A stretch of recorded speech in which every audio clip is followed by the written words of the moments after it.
Assalamualaikum warahmatullahi wabarakatuh. Nama saya Nurul Natasha binti Muhammad Saidun, nombor metrik 1180789. Pada hari ini saya akan membentangkan individual assignment pejuang saham yang bertajuk window dressing.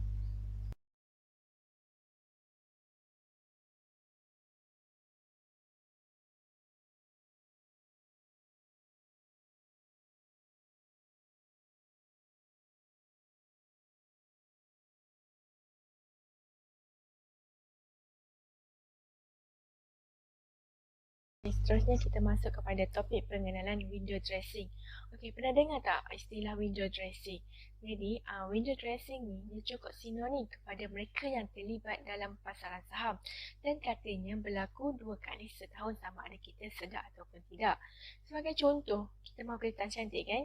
Jadi kita akan sanggup keluar duit beratus ringgit setiap bulan untuk mempunyai muka yang cantik dan berseri, rambut yang lusuh kilat dan lain-lain lagi. Begitu juga dengan window dressing ni. Tapi window dressing ni dia hanya berlaku dalam dunia pelaburan sahaja, di mana para pengurus dana atau pengurus portfolio akan mencantikkan pegangan saham mereka. Jadi apabila mereka present kepada klien mereka, semuanya akan nampak cantik saja. Okey, disebabkan nak beri gambaran yang cantik kepada klien, maka pengurus-pengurus dana ini akan melonjakkan harga saham sehingga memberikan gambaran bahawa pelaburan yang diuruskan mereka elok-elok saja.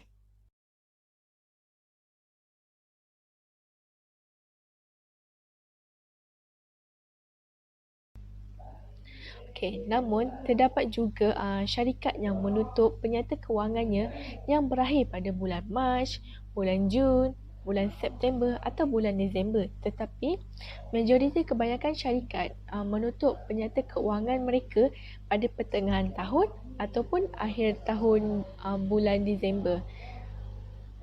Okey, dan juga hilah window dressing ni kita dapat perhatikan di mana harga saham dan volume akan naik mendadak pada hari window dressing, tetapi keesokan harinya harga saham dan volume akan kembali jatuh seperti hari-hari biasa.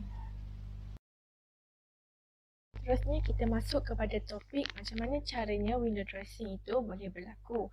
Okey, disebabkan laporan prestasi portfolio kebiasaannya akan diberikan kepada pelanggan pada setiap suku tahunan dan pelanggan akan menggunakan laporan itu untuk memantau ulangan pelaburan mereka. Jadi, laporan prestasi ini kadang-kadang tidak menggambarkan prestasi semasa. Oleh itu, pengurus dana dia akan menggunakan kesempatan ini untuk membuat aktiviti window dressing dengan menjual pegangan saham yang sedang rugi dan menggantikannya dengan saham yang memberikan pulangan yang positif untuk jangka masa pendek. Ianya bertujuan untuk membaiki prestasi keseluruhan dana yang diuruskan oleh mereka. Okay, next kita pergi impak window dressing ini terhadap pasaran. Jadi, window dressing ini merupakan anomali kepada pasaran.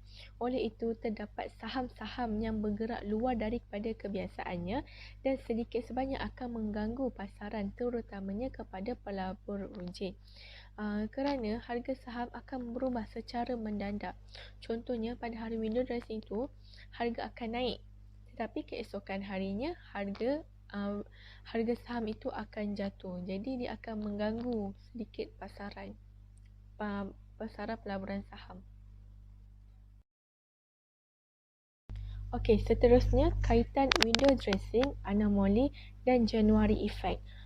Sebelum ini saya ada menyatakan bahawa window dressing merupakan anomali. Jadi apa itu anomali? Anomali merupakan satu kejadian di mana terjadinya perkara yang luar biasa dan jarang berlaku. Jadi, anomali dalam pasaran saham membawa maksud pergerakan harga saham yang berlaku adalah berbeza daripada apa yang dijangka berdasarkan berita yang berada di pasaran. Jadi, anomali yang terjadi adalah berlawanan dengan teori kecekapan pasaran, di mana teori kecekapan pasaran ini menyatakan bahawa harga sesebuah saham itu akan menggambarkan sepenuhnya maklumat yang sedia ada dan relevan dalam tempoh yang tertentu. Jadi, teori ini adalah hasil daripada kajian tentang Efficient Market Hypothesis (EMH) oleh seorang pengkaji pasaran yang bernama Profesor Eugene Fama. Okey, terdapat juga beberapa contoh anomali yang wujud di dalam pasaran saham. Antaranya January Effect, Size Effect and the Day of the Week.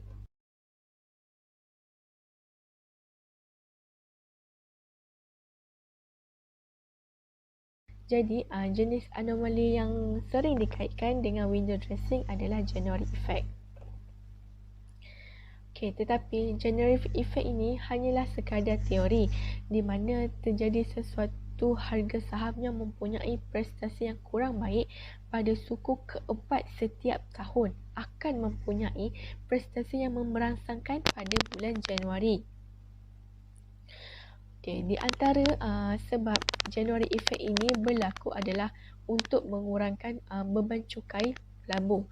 Pelabur biasanya akan menjual pegangan saham mereka yang sedang rugi pada bulan Disember untuk mengurangkan nilai capital gain yang diperolehinya sepanjang tahun. Pengurangan capital gain ini, pelabur boleh mengurangkan jumlah cukai yang perlu dibayar di atas keuntungan pelaburan mereka. Okey, pelabur akan membeli saham-saham yang dijual tadi dan pada bulan Januari dan menyebabkan saham tersebut mempunyai minat belian yang tinggi pada bulan tersebut. Selain itu juga penyebab berlakunya January Effect ni kerana pengurus dana kebiasaannya akan melepaskan pegangan saham yang berisiko sebelum membuat laporan portfolio mereka pada penghujung bulan Disember. Okey, dengan menjual saham atau aset yang berisiko ini, ianya akan mengurangkan risiko keseluruhan portfolio mereka. Namun, terdapat juga kajian menyatakan bahawa tidak semua faktor yang mempengaruhi kesan January Effect ini. Sebab January Effect ini mungkin kelihatan sama macam window dressing, tetapi January Effect ini lebih terarah kepada percukaian dan January Effect ini hanyalah sekadar teori. Seterusnya, cara mengesan window dressing pada carta. Jadi, untuk mengetahui bila berlakunya fenomena window dressing ini melalui carta, perkara utama yang perlu kita ambil perhatian adalah mengetahui bila tarikh atau bulan penutupan akaun sesebuah syarikat itu, sama ada suku tahun ke, pertengahan tahun ataupun akhir tahun. Setelah kita tahu tarikh atau bulan penutupan akaun, barulah kita boleh buat analisis terhadap carta yang dilakukan. Kita boleh rujuk penutupan akaun penutupan akaun melalui laman web syarikat tersebut ataupun melalui Malaysian BStock.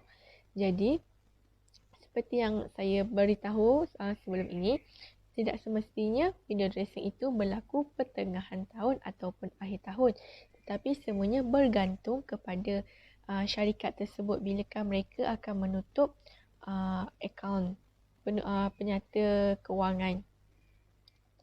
Jadi pada bahagian ini saya akan buat analisis window dressing pada dua syarikat, iaitu Petronas Dagangan melalui TradingView dan juga Sim Darby Property melalui Bursa Malaysia. Okey, ini adalah Petronas Dagangan yang saya akan buat analisis terhadap window dressing melalui TradingView. Jadi, berdasarkan rekod di laman web syarikat Petronas Dagangan Berhad, syarikat mereka telah menutup akaun pada suku pertama pada bulan Mei, dan suku kedua pada bulan Ogos dan suku ketiga pada bulan November.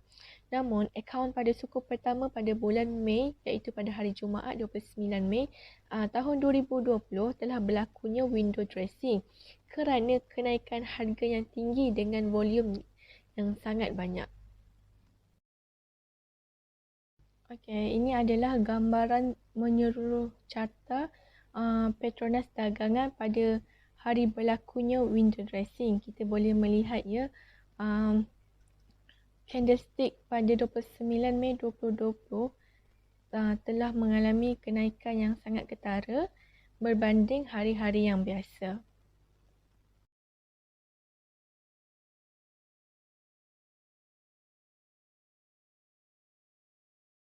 Okay, seterusnya berdasarkan pada carta 2, pada hari penutupan akaun iaitu pada hari Jumaat 29 Mei 2020, harga dibuka adalah 21.020, harga tinggi adalah 23.480, harga rendah adalah 20.880, harga tutup 23.480 dan volume adalah 13,516. Okey, sebelum berlakunya penutupan kaunter pada hari tersebut, harga dan volume telah mengalami kenaikan yang mendadak, terutama pada jam 4.30 petang sebelum penutupan kaunter. Jadi kita boleh lihat ya pada carta tersebut, harga dan volume pada pukul 4.30 telah naik secara mendadak. Berdasarkan carta 3, sehari selepas penutupan akaun iaitu pada hari Isnin 1 Jun 2020, harga buka adalah 22.500, harga tinggi adalah 23.000 dan harga rendah adalah 21.740. Harga tutup 21.900 dan volume 9,278. Now, okey, kita boleh melihat ya, selepas berlakunya window dressing, harga saham dan volume telah jatuh dan mengalami turun naik seperti hari-hari biasa. Okey, seterusnya saya akan buat analisis window dressing pada SIM Derby Property melalui Bursa Malaysia. Okey, kita boleh lihat SIM Derby Property telah melakukan strategi window dressing pada penghujung tahun 2017 iaitu pada 29 Disember di mana pengurus dana menutup akaun pada hari tersebut. Berdasarkan carta boleh kita lihat dengan jelas aliran candlestick pada hari terakhir menaik secara mendadak dan menurun pada hari berikutnya. Okey, ini adalah gambaran menyeluruh kejadian window dressing pada 29 Disember 2017. Kita boleh lihat pada 29 Disember 2017 candlestick telah menaik dengan sangat ketara berbanding candlestick pada hari-hari yang biasa. Okay, pada carta 1 SIM Derby Property pada hari Khamis 28 bulan Disember 2017, sehari sebelum berlakunya window dressing, harga saham telah ditutup pada kadar RM1.45 dengan volume sebanyak 28,261. Pada hari terakhir dagangan bagi tahun 2017, kaunter SIM Derby Property mengalami kenaikan yang ketara iaitu sebanyak RM0.33. Mungkin kita tak berapa nampak sebab ia seolah-olah pergerakan turun naik saham yang biasa berlaku. Tapi kita boleh lihat ya, volume telah naik sebanyak 135,961 dan tutup pada harga RM1.78 pada hari tersebut. Okey, ini melalui aplikasi web RHB Invest di mana kita boleh lihat dengan lebih jelas macam mana boleh naiknya harga saham dan volume secara mendadak. Okey, pada jam 4.30 hingga 4.45 petang Jumaat 29 Disember 2017, di saat-saat akhir sebelum pasaran berehat sebentar pada jam 4.45 petang, dengan pantas ia bergerak. Dengan volume sebanyak 4.1 juta unit, harga saham naik daripada RM1.45 kepada RM1.69 dalam tempoh 15 minit. Okey, seterusnya pada jam 4.50 hingga 5 petang Jumaat 29 Disember 2017, 10 minit terakhir dagangan bagi tahun 2017, saham SIM Derby Property sekali lagi dia buat kenaikan yang luar biasa dengan jumlah volume lebih banyak iaitu 7.13 juta unit untuk tutup pada harga RM1.78. 6 kita boleh lihat ada satu line yang tiba-tiba berada di puncak. Itu maksudnya dia telah membuat gap up, maka inilah yang dinamakan window dressing. Iaitu hari Selasa 2 bulan 1 2018 kita selepas berlakunya window dressing, harga saham kembali turun kepada RM1.46 dengan kadar volume sebanyak 60,417. Okay, seterusnya adalah strategi window dressing. Jadi saya ada menyerahkan 3 strategi yang boleh digunakan untuk window dressing ini. Pertama, cari saham yang selalunya naik berdekatan hujung tahun.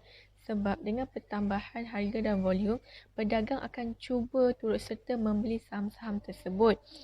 Semakin dekat dengan penghujung tahun atau kuartal ataupun bulan, semakin kuat percubaan naikkan harga saham. Okey, seterusnya cari saham yang selalunya naik pada hari terakhir hujung tahun. Di mana saham ini selalunya dikategorikan dia naik secara terang-terang dan hanya berlaku pada 15 minit terakhir saham didagangkan. Strategi ini memerlukan anda membeli sebelum pukul 4.45 petang, beli pagi pun digalakkan, dan quick sell dengan harga asalkan untung antara pukul 4.45 hingga 4.49 petang. Okey, untuk yang tak ada masa, quick terus jual dengan harga asalkan untung selepas beli. Dan terakhir adalah cari institusi yang suka buat window dressing. Okey, sebab apa? Kita akan dapati ada pattern beberapa institusi yang suka buat window dressing. Jadi dengan melihat kepada saham-saham dan pergerakan harga pada penghujung tahun ke, pada suku ke ataupun bulan, kita boleh fokus pada saham-saham yang dipegang oleh dana tersebut.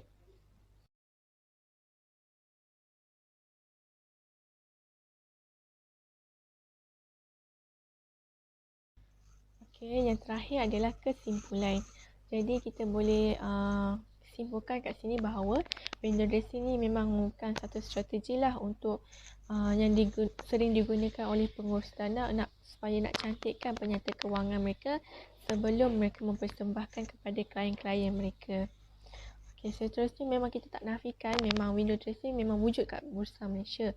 Mungkin bukan setiap 3 bulan seperti taklifannya ataupun boleh juga berlaku 6 bulan sekali pada hari terakhir pertengahan tahun ataupun penghujung tahun. Apa-apa pun semuanya bergantung bilakah syarikat itu akan menutup penyertaan akaun. Okay. Sebab poin yang ketiga adalah sebab itu saya kata kita kena pastikan terlebih dahulu bulan penutupan penyata keuangan sesebuah syarikat sebelum mengaplikasikan window, sebelum kita dapat pastikan sama ada syarikat itu melakukan window dressing ke tidak. Dan akhir sekali, sementara window dressing secara keseluruhannya dapat membantu pengembalian dana atau pemulangan dana dalam jangka pendek, namun kesan jangka panjang pada portfolio tersebut biasanya negatif.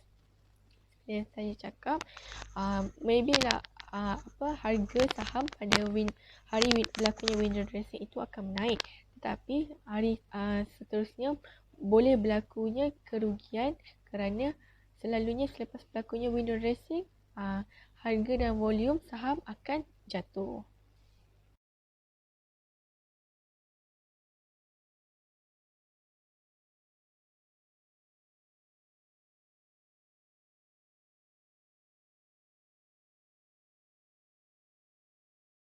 Itu saja daripada saya. Sekian, terima kasih.